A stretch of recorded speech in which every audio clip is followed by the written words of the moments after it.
palarong pambansa ay DepEd yan. But you know, that is the decision of leaders, of previous leaders of PSC and DepEd. Sabi mo ni Secretary Andrada, sabi mo po, kasama ang mga USEC ng DepEd commissioners ng PSC. Isang grupo lang po kami. Ngayon, every time may palarong pambansa board meeting, umattend po ako. Sa Batang Pinoy, nandito po sila. You know, we need to be partners. We need to be together. Yung development ng bata sa sports at education, hindi po pwedeng magkahiwalayan. Ang ganda po ng point ni Yusek Malcolm Garma, yung Chief COO ng palarong pambansa. Ano ang usapan namin ni Yusek Malcolm? Lahat natin, para lahat ng magpapatakbo ng sport ay yung PSC at yung NSA.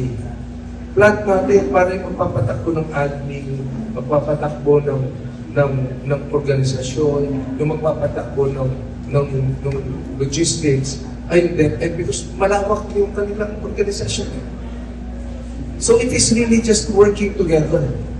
Number 2, importante ho na hindi na mag-overlap ang Batang Pinoy at palarong pambansa in the soonest possible time. Hindi po pwede si Batang Pinoy merong kunyari 12 to 17 tapos si palarong pambansa ganun din. Nagduduplicate po Diba? So parang doble yung resources, hindi natin na ma-maximize yung training opportunity and scouting opportunity for the youth.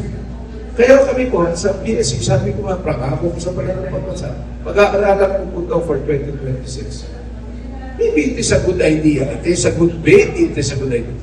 Bakit hindi 8 to 15 ang Batang Pinoy? Bakit hindi 16 to 21 ang palarong pambansa? Then you have a national championship per sport for the youth. Yung age group po, maaaring magbago yan. Pero hindi po mag-overlap yan. Kasi since when ang palarong pambansa? 1948? Napaka-iconic. Palarong pambansa, it is your national game. So, ako as chairman, hindi ko sasabihin, hindi ko papamigay ang Batang Pinoy, pang kaibinis yan, hindi ko ganun yun. Ang importante kasama namin yung DepEd sa pagtataguyo ng National Athlete Development Program and National Grassroots Program.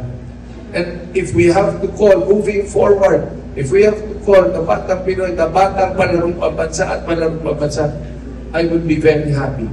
Everybody will understand. Yan ang dapat gawin. So yan po. Thank you very much for that beautiful question. Marami po tayong i-improve. And I will make sure, we will make sure that all of this will benefit yung youth athlete natin for our National Grassroots Program.